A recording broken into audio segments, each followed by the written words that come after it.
Hello मेरे प्यारे बच्चों, कैसे हैं आप सब लोग। का स्वागत है हमारे चैनल वीके स्टडी में। तो आज मैं आप लोगों के सामने एक ऐसी ही इंटरेस्टिंग वीडियो लेके आ चुका हूं, तो जिसमें हम मैथ्स के 50 क्वेश्चन करने वाले हैं। जो आप लोगों का कल का मैथ्स का पेपर है, आप लोग बस इस वीडियो को ध्यान से देख के जाना। और इसमें 3 चैप्टर के अलावा जो पहला और दूसरा चैप्टर है वो बचा हुआ है, उसकी वीडियो का लिंक मैं आप लोगों को डिस्क्रिप्शन में दे दूंगा। तो चलिए एक बार ध्यान से क्वेश्चनों को देख लेते हैं। अगर आप लोगों ने इन क्वेश्चनों को ध्यान से कर लिया तो आपके यूपी बोर्ड एग्जाम 2024 में 30 या 40-50 नंबर आप लोगों के आसानी से कवर हो जाएंगे। और 30 नंबर आप लोगों को स्कूल से मिलते हैं, तो 70-80 नंबर आप लोगों को बहुत ही आसानी से आ सकते हैं। तो चलिए करते हैं क्वेश्चन नंबर 1 को, देखते हैं कि क्या। तो चलिए बच्चों, एक बार क्वेश्चन को हम ध्यान से देख लेते हैं कि क्वेश्चन क्या क्या है। क्वेश्चन है कि आफ्ताब अपनी पुत्री से कहता है, 7 वर्ष पूर्व मेरी आयु तुम्हारी आयु की 7 गुनी थी। 7 वर्ष पूर्व मेरी आयु तुम्हारी आयु की 7 गुनी थी। अब से 3 वर्ष बाद मेरी आयु तुम्हारी आयु की 3 गुनी हो जाएगी। बीजगणितीय तथा ग्राफीय रूप में व्यक्त कीजिए। क्या करना है, पहले तो आप लोगों को बीजगणितीय समीकरण बनानी है और फिर क्या करना है, इनको ग्राफीय विधि से हल करके दिखाना है। ठीक है। अब दूसरा क्वेश्चन क्या है, दूसरा है कि अनुपातों a1/a2, b1/b2, c1/c2 की तुलना करके बताइए कि संगत है या असंगत। आप लोग क्या करना है, एक समीकरण दिया हुआ होगा और क्या करना है, उसको बताना है कि संगत है या असंगत। अब क्या होता है, मोटा मोटा सा बता दूं, a1/a2 नहीं होता b1/b2, ये क्या होता है, संगत। ठीक है। और इसके अलावा a1/a2 बराबर b1/b2 बराबर c1/c2, ये भी क्या होता है, संगत। और जो इसके अलावा होता है, क्या होता है, a1/a2 बराबर b1/b2 नहीं होगा c1/c2, वो क्या होता है, असंगत होता है। ठीक है। तो अब क्या करना है, इसमें संगत और असंगत बताने हैं बस। और इस टाइप का सवाल आप लोगों को यूपी बोर्ड एग्जाम में देखने को मिलता है बार बार। अब क्या है कि क्वेश्चन नंबर 3 क्या है कि 3x प्लस के 4y बराबर 10 और 2x माइनस के 2y बराबर 2 प्रतिस्थापन व विलोपन विधि से हल कीजिए। क्या करना है कि आप लोगों को यहाँ पे कोई भी समीकरण दे देगा, यहाँ पे इसकी जगह अंक चेंज कर सकता है, 4 की जगह 5 कर देगा, इनको बटे में लिख देगा, कैसे भी करके लिख देगा। क्या करना है कि प्रतिस्थापन व विलोपन विधि से इनको हल करके दिखाना है। आप लोगों को प्रतिस्थापन, विलोपन और वृत्त गुणन विधि तीनों आप लोगों को आनी हुई चाहिए। तो आप लोगों को कोई सी भी पूछ सकता है। ठीक है। तो क्वेश्चन नंबर 4 क्या है कि दो संख्याओं का अंतर 26 है और एक संख्या दूसरी संख्या की 3 गुनी है। संख्या ज्ञात कीजिए किसी भी विधि से। आप लोगों को क्या करना है, संख्या ज्ञात करनी है कोई सी भी विधि से, वृत्त गुणन हो या विलोपन हो या प्रतिस्थापन हो, तीनों विधि में से कोई सी भी विधि से आप लोग इसको हल कर सकते हैं। 5वां क्या है कि एक नगर में टैक्सी के भाड़े में एक नियत भाड़े के अतिरिक्त तय की गई दूरी पर भाड़ा सम्मिलित किया जाता है। 10 किलोमीटर दूरी के लिए भाड़ा रुपए 105 है तथा 15 किलोमीटर के लिए भाड़ा रुपए 155 है। नियत भाड़ा तथा प्रति किलोमीटर भाड़ा क्या है। एक व्यक्ति को 25 किलोमीटर यात्रा करने के लिए कितना भाड़ा देना होगा। इसमें भी आप लोगों को क्या करना है, इसमें भी आप लोगों को प्रतिस्थापन या विलोपन विधि से, अगर आप लोगों को ये लैंग्वेज दी हुई हो और आपसे सवाल करवा लो, हल करवा रहा हो, तो सबसे जो आसान है वह है विलोपन विधि। आप लोग उससे कर सकते हो, विलोपन विधि से ऐसे सवाल करने में आसानी होती है। ठीक है। तो 5 क्वेश्चन ही हो गए। अब छठा क्या है कि 2 अंकों की संख्या के अंकों का योग 9 है। इस संख्या का 9 गुना है। 2 अंकों की एक संख्या के अंकों का योग कितना है, 9 है। इस संख्या का 9 गुना संख्या के अंकों को पलटने से बनी संख्या का 2 गुना है। कोई संख्या ज्ञात करनी है विलोपन विधि द्वारा। विलोपन विधि से क्या ज्ञात करवा रहा है, संख्या ज्ञात करवाया है। ठीक है। तो क्या करना है, इन जो हमारे 6 क्वेश्चन हो गए, अब चलते हैं 7वें क्वेश्चन की तरफ। और उससे पहले मैं बता दूं कि जो ये टॉप 50 क्वेश्चन की आप लोगों की क्लास चल रही है, इसमें से आप लोगों को यूपी बोर्ड एग्जाम में देखने को कम से कम 10-12 क्वेश्चन, 20-15 क्वेश्चन आप लोगों को मिल जाएंगे। कम से कम 50 या 50 मार्क्स आप लोगों को बन जाएंगे। इन 50 क्वेश्चन को देख के 50, ये 40-45 के आसपास आप लोगों को बन जाएंगे। और 30 नंबर आप लोगों को जो है स्कूल की तरफ से मिलते हैं। तो आप लोग 80-85% आप लोग मैथ में बना सकते हो आसानी से। तो चलिए देखते हैं क्वेश्चन नंबर 7 क्या है कि एक भिन्न 1/3 हो जाती है जब उसके अंश में से 1 घटाया जाता है, और वह 1/4 हो जाती है जब हर में 8 जोड़ दिया जाता है। तो वह भिन्न बतानी है। तो क्या करना है, ये भी कौन सी विधि से हो जाएगा, विलोपन विधि से हो जाएगा, या प्रतिस्थापन से भी कर सकते हो, वृत्त गुणन से भी कर सकते हो। सबसे पहले क्या करेंगे, उसमें मान लेंगे कि वह भिन्न x है और उसमें से x में से घटा देंगे, फिर इतनी हो जाएगी बराबर उसके रख देंगे। ठीक है। फिर 8वां क्या है कि निम्न रैखिक समीकरण के युग्म में परिवर्तित करके हल कीजिए। ये क्या करना है कि सबसे पहले जो हम लोगों को रैखिक समीकरण दी हुई है, उसको क्या करना है, रैखिक समीकरण युग्म को सबसे पहले किसमें परिवर्तित करना है, एक युग्म में परिवर्तित करता है। परिवर्तित करना है। कैसे युग्म में? एक ऐसे, किस युग्म में? एक ऐसे उसमें करना है। तो क्या करेंगे, यहाँ पे तो एक्स वाई लिखे हुए हैं, तो क्या करना है, कोई भी अचर पद मान लेना है कि 1/2x बराबर a, 1/3y बराबर b। तो a प्लस b बराबर कितना हो जाएगा? 2। फिर बाद में आगे जब मान आ जाएंगे a और b को, फिर 1/2x बराबर a का जो मान आएगा वहां पे रख देंगे। और इस पे आप लोग इंपोर्टेंट लिखना ना, ये सबसे ज्यादा बोर्ड यूपी बोर्ड एग्जाम में पूछा हुआ है। 5 नंबर में आप लोगों का लॉन्ग क्वेश्चन में पूछा जाता है, 5 या 6 नंबर में, 5 या 6 नंबर में पूछा जाता है। ये बहुत बार यूपी बोर्ड एग्जाम में पूछा हो गया है। तो ये क्या है, 9वां क्वेश्चन है, इस पे भी आप लोग इंपोर्टेंट लिख लेना। वैसे तो मैं सारे इंपोर्टेंट करा ही रहा हूं इस वीडियो में, पर ये जो मोस्ट इंपोर्टेंट है ये बिल्कुल ज्यादा इंपोर्टेंट है। क्या करना है कि ऋतु धारा के अनुकूल 2 घंटे में 20 किलोमीटर तैर सकती है। ऋतु धारा के अनुकूल 20 किलोमीटर तैर सकती है। धारा के प्रतिकूल 2 घंटे में 4 किलोमीटर तैर सकती है। उसकी स्थिर जल में तैरने की चाल तथा धारा की चाल क्या करनी है, ज्ञात करनी है। ठीक है, तो इसमें भी आप लोग विलोपन विधि या प्रतिस्थापन विधि से कर सकते हो, जो उनसे आप लोगों को आसान लगे। वैसे सबसे ज्यादा जो है गणित गुणन, प्रतिस्थापन और विलोपन, इसमें जो 3 है, इन 3 में से सबसे ज्यादा जो आसान है वो है विलोपन विधि। और अगर बोल रहा है कि प्रतिस्थापन से करो तो आप लोग प्रतिस्थापन से करना, वरना विलोपन से ही करना। ठीक है। 10वां क्या है कि 2 मित्र अनी और बीजू की आयु, यूपी बोर्ड एग्जाम में आयु वाले पर्सन भी पूछे जाते हैं। ये नहीं कि आप लोगों को ये ही ऐसे ही यही क्वेश्चन रखा हुआ दिखाई देगा। क्या रखा हुआ दिखाई देगा कि आयु वाले पर्सन भी आते हैं, एक आयु वाले पर्सन भी आते हैं, चाल वाले पर्सन भी आते हैं, चाल दूरी आयु वाले पर्सन भी आते हैं, इस समीकरण वाले भी आते हैं, घटाया जाए जोड़ दिया जाए ये भी आता है। ठीक है, तो ये सब तरीके के टाइप के क्वेश्चन आते हैं। ये मैं आप लोगों को टाइप करवा रहा हूँ कि इस टाइप के क्वेश्चन आएंगे। ठीक है, तो 2 मित्र अनी और बीजू की आयु में 3 वर्ष का अंतर है। अनी के पिता धर्म की आयु की 2 गुनी है और बीजू की आयु अपनी बहन कैथी की आयु की 2 गुनी है। कैथी और धर्म की आयु का अंतर 30 वर्ष है।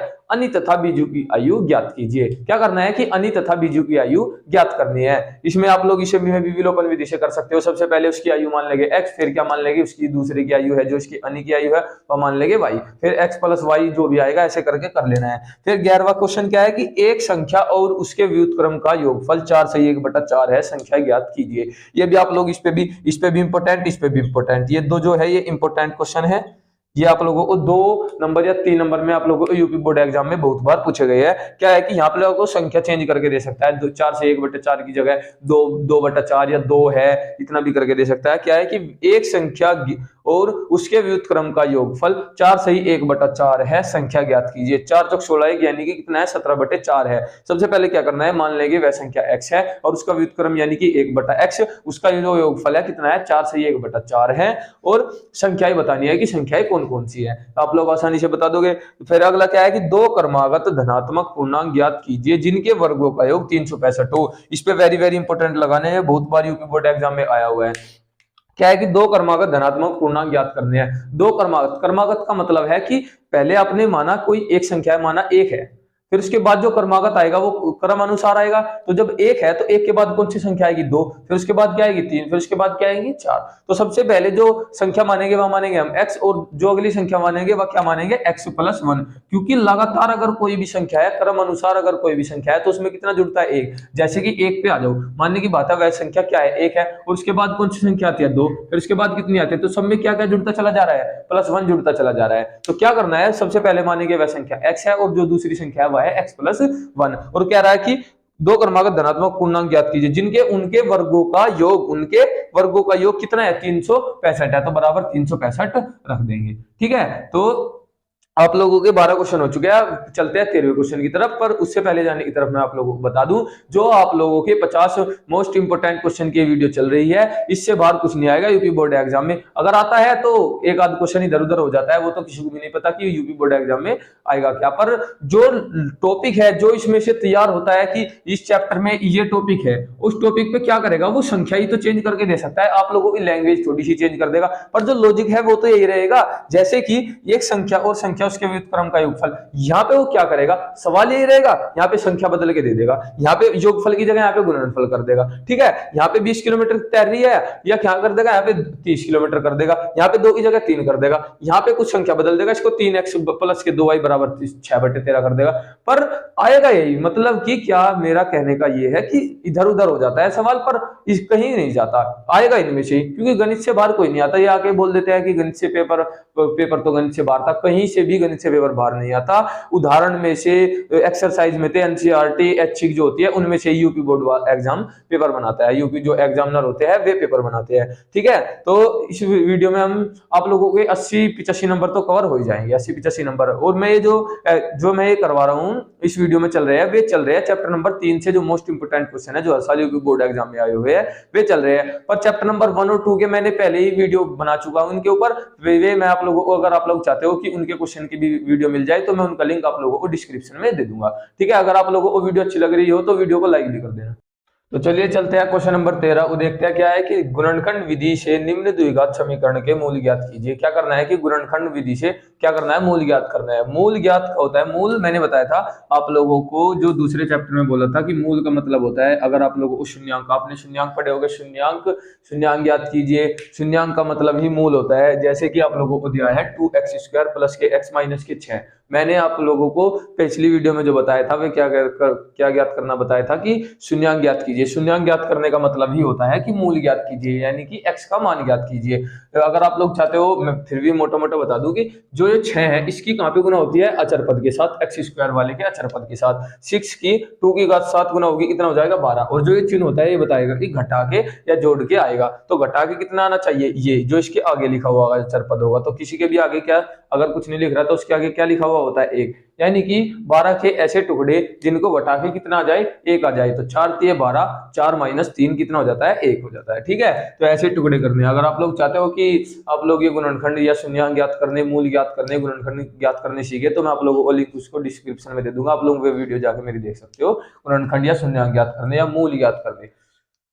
ठीक है, अब दूसरे में भी ऐसे ही करना है। तो अगला क्या है कि द्विघात समीकरणों के मूलों की प्रकृति ज्ञात कीजिए यदि मूलों का अस्तित्व है। तो सबसे पहले क्या करना है कि ये देखना है कि अस्तित्व है या नहीं है, जो आप लोगों को ये समीकरण दिए हुई होगी। फिर उसके बाद क्या करना है कि मूलों की प्रकृति ज्ञात करनी है। ठीक है, यानी कि b² माइनस के 4ac/2a वो वाला फॉर्मूला आप लोगों को इसमें यूज करना है। ठीक है, अब क्या है कि question number 15, 1/x + 4 minus 1/x - 7 बराबर 11/30। x नहीं होना चाहिए 4 माइनस के 4 के और 7 के क्या ज्ञात करने हैं, मूल ज्ञात करने हैं। अब ऐसे तो होगे नहीं, गुणनखंड विधि से तो होगे नहीं, तो कौन से फॉर्मूले से होगे, सीधाचार्य सूत्र, उससे आप लोगों को क्या होता है, मूल ज्ञात होते हैं। जब गुणनखंड विधि से मूल ज्ञात ना हो तो कौन से फॉर्मूले से होता है, प्लस माइनस का भी √4² माइनस के b² माइनस के 4ac/2a, वो क्या होता है, सीधाचार्य सूत्र लगता है इसमें। ठीक है, तो आप लोगों को एक क्वेश्चन ये भी यूपी बोर्ड एग्जाम में देखने को मिलता है, मोस्ट इंपोर्टेंट है, इस पे भी लिख लेना आप लोग इंपोर्टेंट। वैसे तो मैं इंपोर्टेंट करा रहा हूँ, पर जिसमें मैं IMP लिख रहा हूँ, यानी कि वे ज्यादा बार आ रहे हैं, उन पर ज्यादा फोकस करके जाना है। ठीक है, फिर क्या है कि ये भी, इस पे भी इंपोर्टेंट लिख लेना। ये भी कई बार यूपी बोर्ड एग्जाम में, अभी पिछले 2023 में भी आया था ये, कि एक कुटीर उद्योग एक दिन में कुछ बर्तनों का निर्माण करता है। तो एक विशेष दिन यह देखा गया है कि प्रत्येक नग का निर्माण लागत रुपए में उस दिन के निर्माण किए गए बर्तनों की संख्या के 2 गुने से 3 अधिक है, 3 अधिक थी। यदि उस दिन के कुल निर्माण लागत रुपए 900 थी तो निर्मित बर्तनों की संख्या और प्रत्येक नग की संख्या ज्ञात करनी है। तो इसमें भी आप लोगों को क्या करना है, हल करना है। ये आप लोगों को प्रत्येक नग की और बर्तनों की संख्या ज्ञात करनी है। ठीक है, फिर 17वां क्या है कि एक आयताकार मैदान है, एक आयत है, उसका जो विकर्ण उसकी छोटी भुजा से 60 मीटर अधिक है। छोटी भुजा से कितना मीटर अधिक है, 60 मीटर अधिक है। यदि अधिक लंबा है, कितना है, 60 मीटर अधिक लंबा है। यदि बड़ी भुजा छोटी भुजा से 30 मीटर अधिक हो तो मैदान की भुजाएं ज्ञात करनी है। यानी कि क्षेत्रफल की जो आयत है उसकी जो एक भुजा है आप लोगों को दोनों भुजा ज्ञात करनी है, एक छोटी है एक बड़ी है। ठीक है, तो हमारे 17 क्वेश्चन हो चुके हैं। अब हम लोग क्या करेंगे, 18वां क्वेश्चन। तो चलिए देखते हैं 18वां क्वेश्चन क्या है। तो चलिए चलते हैं क्वेश्चन नंबर 18 की तरफ। क्या है कि समांतर श्रेणी के लिए प्रथम पद और सारवंतर ज्ञात कीजिए। क्या करना है कि प्रथम पद ज्ञात करना है और सारवंतर ज्ञात करना है। सारवंतर क्या है कि ये जो पहला, ये आप लोगों को समांतर श्रेणी दी हुई है, इसमें जो सबसे पहला पद है उसको मानते हैं हम A1, जो दूसरा पद है उसे मानते हैं हम A2। तो जो सबसे पहला पद है वो हो जाएगा आप लोगों का क्या, ये प्रथम ये पद यानी कि A, और जो सारवंतर होता है, सारवंतर क्या होता है, D होता है सारवंतर। D बराबर होता है A2 माइनस A1। तो जब हम इसमें से इसको घटा देंगे तो क्या आ जाएगा हमारा सारवंतर। तो ये हो जाएगा 1 नंबर में या 2 नंबर में आप लोगों को MCQ में देखने को मिल सकता है, ये यूपी बोर्ड एग्जाम मैथ्स वाले में। तो क्वेश्चन नंबर 19 क्या है कि समांतर श्रेणी 3, 8, 13, 18 कौन सा पद 78 होगा। यानी कि 3 के बाद आया है 8, 8 के बाद आया है 13, 13 के बाद आया 18, 18 कब कब कब जाके 78 आएगा, कौन से पद वे जाके 78 आएगा, ये आप लोग को ज्ञात करना है। पद ज्ञात करने का फॉर्मूला होता है एन व पद ज्ञात करने का होता है a n into a n a minus 1 into d. ठीक है, आप लोगों का फॉर्मूला हो जाएगा। तो फिर क्या है क्वेश्चन नंबर 20, एक समांतर श्रेणी में 50 पद है। एक समांतर श्रेणी है कोई, उसमें क्या है 50 पद है, जिसका तीसरा पद 12 है। जिसका जो उसने बता दिया कि जो तीसरा पद है वो क्या है 12 है, और अंतिम पद 106 है। यानी कि जो लास्ट का पद है वो क्या है 106 है। इसका 29वां पद ज्ञात करवा रहा है। क्या कौन सा पद ज्ञात करवा रहा है 29वां। यहां से आप लोगों को तीसरा पद बोल रहा है तो a प्लस 2d हो जाएगा। ए पहला पद a, दूसरा पद a प्लस d, तीसरा पद a प्लस 2d। तो a प्लस 2d बराबर आप लोग 12 रख लेंगे तो यहाँ से आप लोगों के a के d के मान आ जाएंगे, और फिर आप लोग 29वां पद निकालने के लिए क्या करेंगे a प्लस 28d बराबर इतना आ जाएगा। ठीक है, जितना भी होगा आज आप लोग देख लेना। फिर क्या है क्वेश्चन नंबर 21, माइनस के 37, माइनस के 33, माइनस के 29 और डॉट डॉट डॉट डॉट कहां तक 12 पदों तक समांतर श्रेणी जो है उनके पदों का क्या करना है योग ज्ञात करना है। तो आप लोग योग वाला फॉर्मूला रख सकते हो, SN बराबर 1 अपॉन जो भी आएगा वो वाला फॉर्मूला आप लोग रख सकते हो।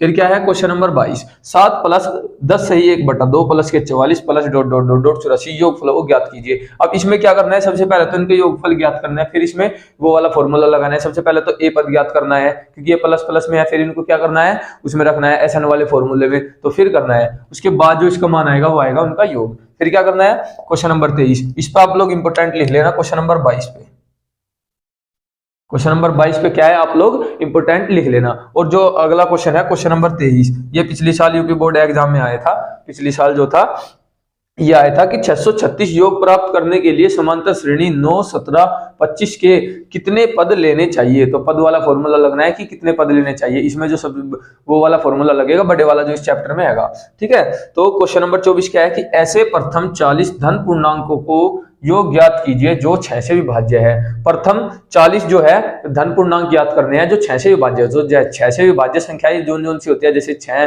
12, 18, 24, 30, 36, ये आप लोगों को क्या हो जाएगी, ये 6 से विभाज्य संख्या हो जाएगी। तो क्या करना है 40 संख्याओं का धन पूर्णांक को क्या ज्ञात करना है, योग ज्ञात करना है। ठीक है, तो अब क्या है क्वेश्चन नंबर 25, एक्स अक्ष पर वह बिंदु ज्ञात कीजिए जिसके लिए बिंदु इतना इतना P और Q के बीच की दूरी ज्ञात कीजिए। इसमें क्या करना है आप लोगों को बिंदु के बीच की दूरी का सूत्र लगाना है, बस बिंदु के बीच की दूरी का सूत्र लगाना है और इससे आप लोगों का जो है प्रश्न हल हो जाएगा। ठीक है, तो क्वेश्चन नंबर 26 क्या है कि उस बिंदु के निर्देशांक ज्ञात कीजिए जो बिंदु -1, 7 और 4, -3 को मिलाने वाले रेखाखंड को 2:3 में बांटते हैं। इस पे आप लोग इंपोर्टेंट लिख लीजिएगा। इस पे आप लोगों का अनुपात वाला फॉर्मूला लगेगा, अनुपात x वाला। ठीक है, इसमें आप लोग इंपोर्टेंट क्यों लिख रहे हो, क्योंकि ये बहुत ही ज्यादा इंपोर्टेंट है। ये आप लोगों को इस साल भी यूपी बोर्ड एग्जाम में देखने को मिल सकता है। जो मैं आप लोगों को ये क्वेश्चन करवा रहा हूँ ये बहुत ही ज्यादा इंपोर्टेंट है, आप लोग इन पे ध्यान जरूर दीजिएगा। ठीक है, तो क्वेश्चन नंबर 23, 26 इसमें अब तक हम कर चुके हैं। अब चलते हैं क्वेश्चन नंबर 27 की तरफ। उससे जाने से पहले अगर आप लोगों को वीडियो अच्छी लग रही हो तो आप लाइक कर सकते हो। ठीक है, तो चलिए चलते हैं क्वेश्चन नंबर 27 की। क्या है कि बिंदुओं -3, 10 और 6, -8 को जोड़ने वाले रेखाखंड को बिंदु -1, 6 किस अनुपात में विभाजित करता है। तो आप लोगों को बताना है कि ये जो 3 बिंदु है, 2 बिंदु एक जो तीसरे बिंदु को किस प्रकार अनुपात में विभाजित करता है। ठीक है, तो अब क्वेश्चन नंबर 28 क्या है कि यदि बिंदुओं 1, -2, 4, y, x, 6 और 3, 5 इस क्रम में लेने पर एक समांतर चतुर्भुज के शीर्ष है तो x तथा y का मान ज्ञात कीजिए। क्या करना है कि x और y का मान ज्ञात करना है। आप लोगों को 4 बिंदु दिए हुए हैं। ठीक है, तो क्वेश्चन नंबर 29 क्या है कि उस त्रिभुज का क्षेत्रफल ज्ञात कीजिए जिसके शीर्ष बिंदु ये। इस पे आप लोग इंपोर्टेंट लिख लेना।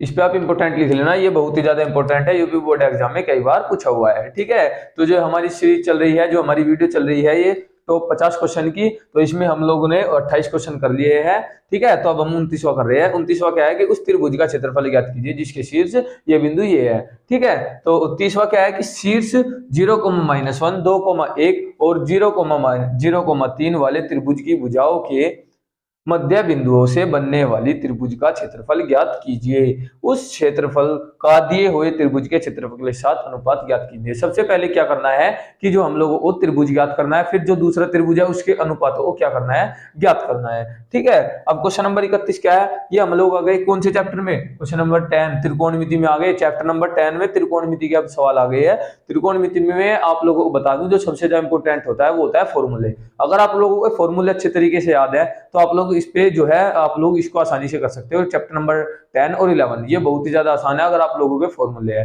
फॉर्मूला बेस्ड चैप्टर है एकदम दो।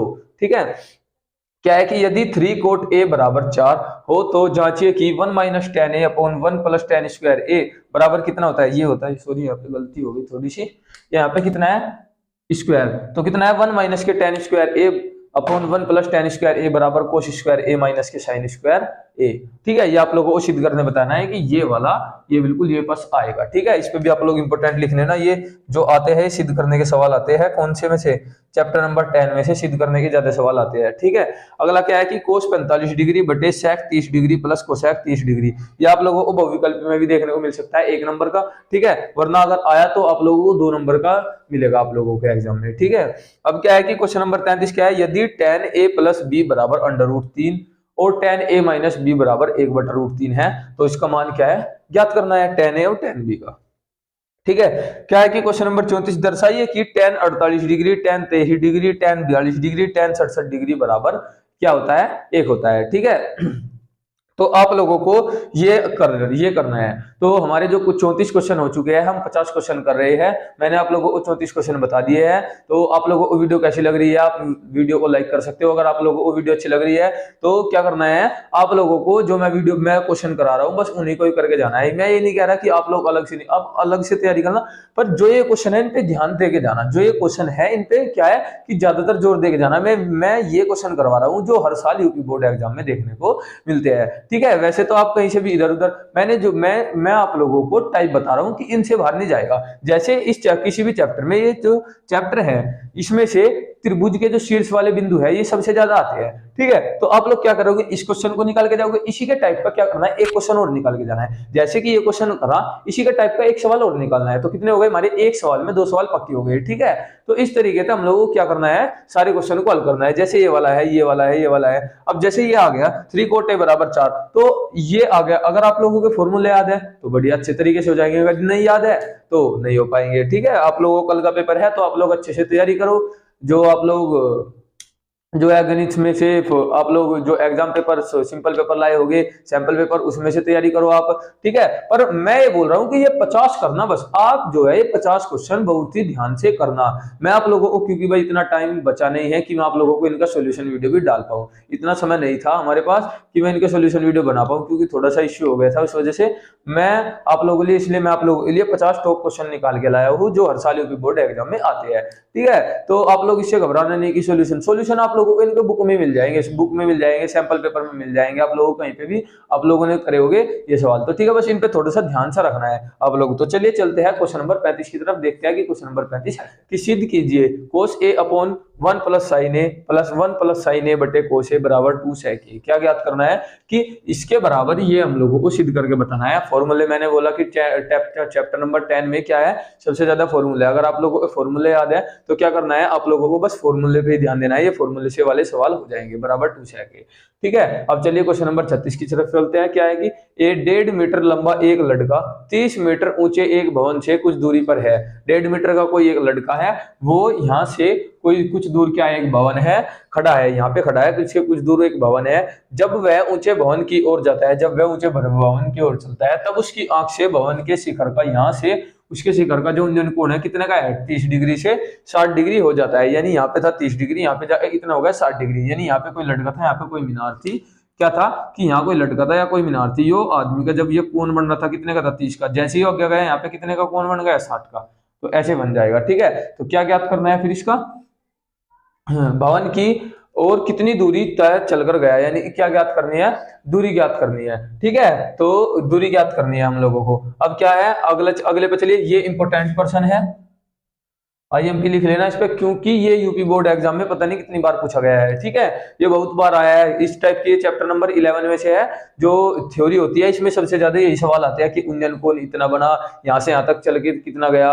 ठीक है, और जो ये है 37वां क्वेश्चन, ये भी बहुत ज्यादा इंपॉर्टेंट है, इस पे भी आप लोग ध्यान दीजिएगा। क्या है कि भूमि एक बिंदु से एक 20 मीटर ऊंचे भवन के शिखर पर लगी एक समांतर मीनार के तल और शिखर के उन्नयन कोण क्रमशः 45 डिग्री और मीनार की ऊंचाई। अब ये क्या करवा रहा है, मीनार की ऊंचाई ज्ञात करवा रहा है। मैंने बोला ना कि इस टाइप के सवाल मिलेंगे, इस टाइप के। यहाँ पे क्या कर देगा, मीनार की ऊंचाई कटवा रहा है। यहाँ पे क्या निकलवा रहा है कि कितनी दूरी तय की। अब बाज बार क्या कटवा लेगा कि यहाँ से यहाँ तक कितनी दूरी है, मतलब कुछ भी दूरी, ऊंचाई, लंबाई, चौड़ाई कुछ भी पूछ सकता है, पर जो टाइप बनेगा ये बनेगा। मैंने एक आपको ऊंचाई वाला टाइप दिखा दिया, एक मैंने दिखा दिया दूरी वाला टाइप। ठीक है, अब क्या है, अगली क्या करवा रहा है, अगले में भी ऊंचाई ज्ञात करवा रहा है। क्या है कि एक मीनार के पाद बिंदु होता है जो सबसे निचला बिंदु होता है। ठीक है, पाद बिंदु से एक भवन के शिखर का उन्नयन कोण 30 डिग्री है और भवन के पाद बिंदु से मीनार के शिखर का उन्नयन कोण, यानी भवन का पाद बिंदु से मीनार के शिखर का उन्नयन कोण कितना है, 60 डिग्री। यदि मीनार 50 डिग्री 50 मीटर ऊंचे हो तो भवन की ऊंचाई ज्ञात कीजिए। ये जो हमारा भवन है वो कितना हो, 50 मीटर ऊंचा हो, तो हम लोग को क्या ज्ञात करना है, भवन की ऊंचाई ज्ञात करनी है। ठीक है, तो हमारे 38 क्वेश्चन हो चुके हैं। चलिए चलते हैं क्वेश्चन नंबर 39 की तरफ। तो चलिए चलते हैं क्वेश्चन नंबर 39 की तरफ। क्या है कि 7 मीटर ऊंचे भवन के शिखर से एक केबल टावर, 7 मीटर कोई ऊंचा भवन है, उसके बराबर में क्या है कि एक केबल टावर के शिखर का उन्नयन कोण 60 डिग्री है, यानी यहां से यहां तक का कोण कितना है, 60 डिग्री। और उसके पाद का अवनमन कोण कितना है, यानी कि जो नीचे वाला कोण है वो कितना है, 45 डिग्री। टावर की क्या पूछ रहा है, ऊंचाई पूछ रहा है। तो ठीक है, आप लोगों को इसको भी बहुत अच्छी तरीके से करके जाना है। ठीक है, टावर की क्या पूछ रहा है, ऊंचाई। ये कौन से चैप्टर में था, चैप्टर नंबर 11 में से। ठीक है, तो इसमें आप लोगों को ऊंचाई, दूरी, चौड़ाई ये सब पूछ सकता है। तो क्या है कि क्वेश्चन नंबर 40 सिद्ध कीजिए कि 1 + sec a बटे sec a बराबर sin स्क्वायर a बटे 1 - cos a। तो आप लोगों के जो मैं बार बार क्यों बोल रहा हूं कि आप लोगों का जो है चैप्टर नंबर 10 में से आप लोगों को फॉर्मूले बहुत अच्छे तरीके से याद होने चाहिए। ठीक है, बहुत ही अच्छे तरीके से आप लोगों को क्या होने चाहिए, याद होने चाहिए। अगर आप लोगों के फॉर्मूले बहुत अच्छे तरीके से याद है तो आप लोग इनको बहुत आसानी से हल कर सकते हो सवालों को। ठीक है, अब क्वेश्चन नंबर 41, किसी फैक्ट्री के 50 श्रमिकों की दैनिक मजदूरी के निम्नलिखित का माध्य ज्ञात कीजिए। क्या करना है कि माध्य ज्ञात करना है। ये जो चैप्टर है माध्य, माध्यिका और बहुलक, इसमें से 3 क्वेश्चन बनते हैं, या फिर वो एक क्वेश्चन लॉन्ग में दे देगा 6 नंबर का। क्या करवाता है, माध्य ज्ञात कीजिए, माध्यिका ज्ञात कीजिए और बहुलक ज्ञात कीजिए। इस चैप्टर में और कुछ भी नहीं है। क्या करना है कि या तो आप लोगों को माध्य ज्ञात करवाएगा, या क्या ज्ञात करवाएगा, बहुलक ज्ञात करवाएगा, या क्या ज्ञात करवाएगा, माध्यिका ज्ञात करवाएगा। आप लोगों को क्या है, वो पूरी की पूरी सारणी की टेबल देगा, ऐसे बना के वो सारणी की टेबल देगा। ठीक है, अगर आप लोगों का जो है बहुलक का फॉर्मूला याद है और माध्यिका का फॉर्मूला याद है और माध्य का फॉर्मूला याद है, आप लोगों को जो है इनके फॉर्मूले देख के जाने हैं। अगर आप लोगों के फॉर्मूले बहुत अच्छे तरीके से याद है, इसमें माध्य, माध्य और बहुलक, अगर आप लोगों के जो है बहुत अच्छे तरीके से जो है फॉर्मूले याद है, तो क्या करना है, आप लोगों को बस एक बार कॉपी में से लिख के 2-3 बार प्रैक्टिस करनी है फॉर्मूलों की, और बस फिर से आप लोगों के है बहुलक, माध्यिका और माध्यिका। ये आप लोगों को 6 नंबर पे, इस पे आप लोग 1000% लिख लेना। 1000%। कितना परसेंट, 1000%। क्यों बोल रहा हूं मैं क्यों बोल रहा हूं 1000%? ऐसा कोई यूपी बोर्ड एग्जाम नहीं गया जिसमें माध्य, माध्यक और बहुलक ना पूछे गए हो अब तक का कोई सभी, क्योंकि ऐसा तो है नहीं, वो चैप्टर तो छोड़ नहीं सकता। और चैप्टर में सिर्फ कितनी चीज है, 3 चीज, माध्य, माध्यक और बहुलक। अगर आप लोगों के तीनों चीज के जो फॉर्मूले है बहुत अच्छी तरीके से याद है, तो आप लोग इसको बहुत आसानी से कर सकते हो। ठीक है, तो जो है त्रिकोणमिति सारणी आप लोगों को याद करनी है। त्रिकोणमिति आप लोगों को लिख के भी दे सकता है। ठीक है, तो क्या होता है, आप लोगों को जो सारणी है sine theta, cos theta, sec theta, tan theta, cos theta, इनके सेक, कोसेक थीटा, इनके क्या है, सबके मान ज्ञात करके जाने हैं आप लोगों को, मान यानी याद करके जाने हैं। तो क्या करना है, जब आप लोगों को इनके मान याद होंगे, फॉर्मूले याद होंगे, तो सबसे पहले जाके पीछे एक रफ पेज पे सारणी बना लेना। अगर क्वेश्चन आ रहा है तो क्या बना लेना है, सारणी बना लेना है। आप लोगों को सारणी बना लेना है और फिर उसको आप उसको मान, या तो आप कर सकते हो पूरे मान याद, अगर आप मान याद नहीं कर सकते तो सारणी याद कर सकते हो, आसानी से याद हो जाती है। ठीक है, तो अगला क्या है कि प्रायिकता ज्ञात कीजिए। आप लोगों को प्रायिकता में से भी एक क्वेश्चन आता है। ठीक है, क्या है कि प्रायिकता ज्ञात कीजिए। प्रायिकता में से भी आप लोगों के 1 या 2 क्वेश्चन आता है। इस पर भी आप लोग 100% लिख लेना, क्योंकि ये भी पूरा का पूरा क्या है, चैप्टर एक छोटा सा क्वेश्चन आता है। आप लोगों को प्रायिकता के क्वेश्चन जो है आपको देख के जाने हैं बहुत अच्छी तरीके से। ठीक है, तो हमारे जो है 45 क्वेश्चन हो चुके हैं, बहुत ही अच्छे तरीके से हमने ये पूरे किया है। और क्या है कि 45 क्वेश्चन पूरे हो चुके हैं। इसकी तरफ क्या है कि द्विघात समीकरण ज्ञात करो। क्या करना है? द्विघात समीकरण ज्ञात करनी है। x प्लस 1 का स्क्वायर बराबर 2 इंटू एक्स माइनस के 3। ये जो है ये आप लोगों का चौथा चैप्टर है द्विघात समीकरण। ठीक है, इसमें क्या है, इसमें भी आप लोगों को फॉर्मूले बहुत अच्छी तरीके से याद होने चाहिए। x प्लस 1 का होल स्क्वायर, x प्लस 1 का जो है x ए प्लस बी की होल क्यूब, ए माइनस बी की होल क्यूब, ए माइनस बी का होल स्क्वायर, ए स्क्वायर माइनस बी स्क्वायर। ये आप लोगों को जो है फॉर्मूले बहुत अच्छी तरीके से याद होने चाहिए। तो ए प्लस बी का होल स्क्वायर लग रहा है a square plus b square plus 2ab, ये वाला फॉर्मूला लगती है, हल हो जाएगा। ये आप लोगों को कितने नंबर में पूछे जाते हैं? एक एक नंबर के। कितने नंबर के? एक एक मार्क्स के। आप लोगों को बहुविकल्प में भी आ सकते हैं, आप लोगों को एक एक नंबर में लिखने को भी आ सकता है, 2 नंबर में भी आ सकते हैं। ठीक है, क्या है कि एक्स स्क्वायर माइनस के 4x स्क्वायर माइनस के x प्लस 1 का मान ज्ञात करना है। क्या करना है कि इसमें क्या है, मान ज्ञात करना है। ठीक है, तो क्या हो जाएगा? समांतर श्रेणी। अगला है 48वां क्वेश्चन। क्या है कि समांतर श्रेणी 10,7,4 का क्या करना है? 30वां पद क्या करना है? ज्ञात करना है। ठीक है, ये भी आप लोगों का एक नंबर में बहुत बार पूछा गया है। यूपी बोर्ड एग्जाम 2010 से लेकर 2024 के बीच तक। अब जो 24 का होने वाला है, आप लोगों का कल का पेपर है, उसमें जो मैं ये आप लोगों को टॉप 50 क्वेश्चन करवा रहा हूँ, ये बहुत ही ज्यादा इंपॉर्टेंट है। इसमें से आप लोगों को कम से कम 10, 12, 15 क्वेश्चन आप लोगों को यूपी बोर्ड एग्जाम में दिखाई देंगे। ठीक है, तो क्या है क्वेश्चन नंबर 49? क्या है कि युग्मों के बीच की दूरी ज्ञात कीजिए। ये आप लोगों को 2 युग्म दिए हुए हैं, इनके बीच की दूरी ज्ञात कीजिए। आप लोगों को जो इसका सूत्र होता है बिंदुओं के बीच की दूरी ज्ञात करने का, वो आप लोगों को याद बहुत अच्छे तरीके से याद होना चाहिए। अगर आप लोगों को फॉर्मूले याद है, मैंने बोला कि अगर आप लोगों के पूरे मैथ्स के फॉर्मूले बहुत अच्छी तरीके से याद है, तो आप लोगों को कोई परेशानी नहीं होगी सवाल को हल करने में, क्योंकि फॉर्मूला बेस्ड जितने भी सवाल आते हैं सब फॉर्मूला बेस्ड ही सवाल आते हैं। क्या है 50वां क्वेश्चन? यदि tan a बराबर 4/3 हो, IMP लिख लेना इस पे, IMP। ये आप लोगों को यूपी बोर्ड एग्जाम में देखने को मिल सकता है, या तो 1 नंबर या 2 नंबर या 3 नंबर। ठीक है, या एमसीक्यू में भी मिल सकता है। एमसीक्यू में नहीं मिलेगा, क्योंकि इसमें जो है आप लोगों को सारे मान करवाया। त्रिकोणमितीय अनुपात क्या कह रहा है कि यदि tan a बराबर 4/3 हो, यदि tan a बराबर 4/3 हो, तो अन्य सभी त्रिकोणमितीय अनुपातों को ज्ञात कीजिए। यानी कि जो हमारा sin a बराबर होता है sin a cos a, sin cos, tan cos, sec cosec। ठीक है, ये आप लोगों को 5 के 5 पूछ रहा है, आप लोगों को tan a दिया हुआ है। ठीक है,